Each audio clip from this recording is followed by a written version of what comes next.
Pocharam municipality Pratap సింగారంలో ఉద్రిక్తత వాతావరణం నెలకొంది.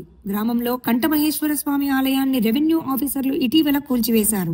ప్రభుత్వ స్థలంలో 12 ఏళ్ల క్రితమే నిర్మించిన కంఠ మల్లేశ్వర స్వామి ఆలయంలో గౌడ కులస్తులు నిత్యం ఇక్కడ పూజలు చేస్తున్నారని, అయితే కొందరు గిట్టని వ్యక్తి ప్రభుత్వ భూమిలో గుడి నిర్మించారని అధికారులకు ఫిర్యాదు చేయడంతో జేసీబీతో వచ్చి కూల్చివేశారని ఆందోళనకు దిగారు. ఆలయ నిర్మాణం కోసం గ్రామంలో సర్వే నెంబర్ 378/71లో 5 గుంటల ప్రభుత్వ భూమిని కేటాయించాలని డిమాండ్ చేస్తూ రోడ్డుపై బైఠాయించారు.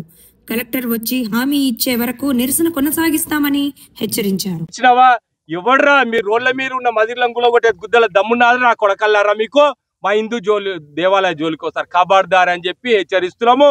ఇంకా గంట సేపు ధర్నా చేస్తాము, 24 గంటలు ధర్నా చేస్తాము. అరెస్ట్ చేసుకొని లాకప్ లో అయ్యారు నా కొడకల్లారా, మీరు ఓడనే ఏమయ్యారు, కానీ మా గుడిని కట్టియాలి అప్పటి వరకు లేచేది. భారత్ మాతాకి. ఈ 308 సర్వే నెంబరు, ఈ సర్వే నెంబర్లో దాదాపుగా 3 ఎకరాల 28 గుంటల ప్రభుత్వ స్థలం ఉంది.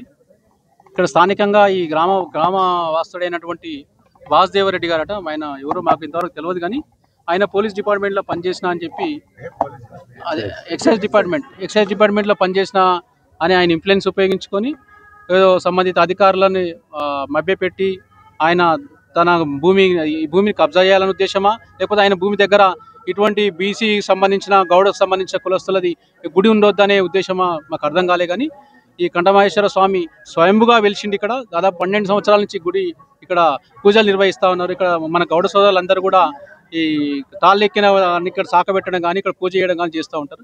కానీ కావాలని చెప్పి గత కొంతకాలంగా ఇప్పటికే 2-3 సార్లు ఆయన ఇన్ఫ్లుయెన్స్ ఉపయోగించుకొని కూలగొట్టే ప్రయత్నం చేశారు.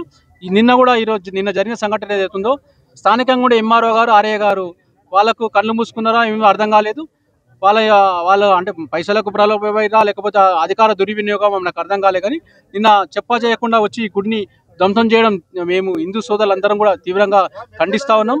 ఇక్కడ ఈ ప్రభుత్వం వచ్చిన తర్వాత దాదాపుగా ఇప్పుడు వాసుదేవరెడ్డి, పోసంపల్లి వాసుదేవరెడ్డి గారు ఆయననే మాకు ఇబ్బంది, నానా రకంగా ఇబ్బందులు చూసారు కదా సార్. ఇదంతా ఎట్లుంది, ఇదంతా కూలగొట్టారు. 12 సంవత్సరాలు సార్, 12 సంవత్సరాలు రూపాయి జమ చేసుకొని మా పెద్ద మనిషిని బాధ పెట్టి 2 ప్రెసిడెంట్లను పెట్టినాం. ఒక ప్రెసిడెంట్ అదేవరంలో అదయింది, ఒక ప్రెసిడెంట్ వచ్చినప్పుడు ఇక్కడ అయింది. పాపం వాళ్ళు మింగలేక చావలేక వస్తారు సార్. వాళ్ళ బాధలు కావాలి. మేము సొసైటీకి పెద్ద మనుషులు చేసి ఏం రాము, మాకు ఇంత బాధ పెడుతున్నాం మమ్మల్ని, మేము రూపాయి ఓర్సొమ్ము తినాం, మాకు ఇంత బాధ నాని వాళ్ళ మనోవేదన. వాళ్ళ తర్వాత మాదంతా మా కులమంతా మీద పడితే వాళ్ళు ఏం చేస్తారు సార్? మేమేమో అడకతుంటున్నాం సార్. మేము దానికి మొన్న వరంగల్ హైవేలో అభివృద్ధి పేరు మీద అక్కడ ఉన్న దేవాలయాలను బంగారమేశ్వరం టెంపుల్, రామాలయము, అక్కడ ఉన్న ఇంకో కట్టమేశ్వర దేవాలయం కూడా తొలగించే ప్రయత్నం చేస్తారు.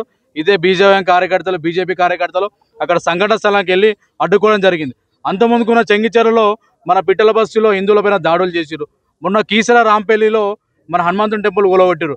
మనం చూస్తున్నాం ఇప్పుడున్న గవర్నమెంట్ కానీ ఇంతకుముందుకున్న గవర్నమెంట్ కానీ ఈ దొంగ గవర్నమెంట్ గల హిందువులకు వ్యతిరేకంగా పనిచేసుకుంటూ ఇవాళ ఈ కబ్జాకోరులకు అన్యమతస్తులకు సపోర్ట్గా మా మీద దాడులు చేస్తున్నారు. ఈ రేవంత్ రెడ్డికి సర్కారు చెప్తాం, హెచ్చరిస్తున్నాం. మా యువమోర్చా తరఫున మీరందరూ కూడా దయచేసి హిందువుల మనోభావాలు దెబ్బతీసే విధంగా కనుక ఇదే పరిగా ప్రయత్నిస్తే హిందువులందరూ బయటికి వెళ్తారు. ఖబర్దార్ చెప్తున్నా, వెంటనే అధికారులందరూ ఎంఆర్ఓ అధికారులందరూ ఇక్కడికి రావాలి. ఆ కూల్చిన ఎంఆర్ఓ ఎవడైతే వాడు ఆర్ఐ ఉండంట, యువమోర్చా కార్యకర్తలను పట్టుకొని మీరు ఏంద్రా యువమోర్చా ఏంద్రా అదేంద్రా అని మాట్లాడుతున్నట్ట. బిడ్డ నీకు దమ్ముంటే ఇప్పుడు రా, వీడికి వచ్చి ఇలా కూడా ఒకసారి మా యువమోర్చా కార్యకర్తల సత్తా ఏందో మేము చూపెడతాం. ఇంకోసారి కనుక హిందూ దేవాలయ జోలికి వస్తే, గోశాల జోలికి వస్తే, గోమాతల జోలికి వస్తే, లవ్ జిహాద్ పేరున హిందువుల మీద దాడులు చేస్తే తీవ్రంగా హెచ్చరిస్తున్నాం. యువమోర్చా కార్యకర్తలు కానీ, బజరంగ్ దళ్ కార్యకర్తలు కానీ, విశ్వ హిందూ పరిషత్ కార్యకర్తలు అందరూ కూడా బయటికి వచ్చి సిద్ధంగా ఉన్నారు. పోలీస్ డిపార్ట్మెంట్ కూడా మేము కోరుకుంటున్నాం, దయచేసి ఎంఆర్ఓని పిలిచి మాట్లాడి వెంటనే ఇక్కడ మళ్ళీ మందిరం నిర్మించాలి పర్మనెంట్గా. ఎవరైతే 5 గుంటలు అంటున్నారో గ్రామ ప్రజలు వాళ్ళందరూ చెప్పిన విధంగా ఒక 5 గుంటలు కంఠమహేశ్వర స్వామి దేవాలయానికి కేటాయించి దేవాలయం నిర్మించాలి ప్రభుత్వ పైసలతో అని చెప్పి హెచ్చరిస్తున్నాం. భారత్ మాతాకి జై.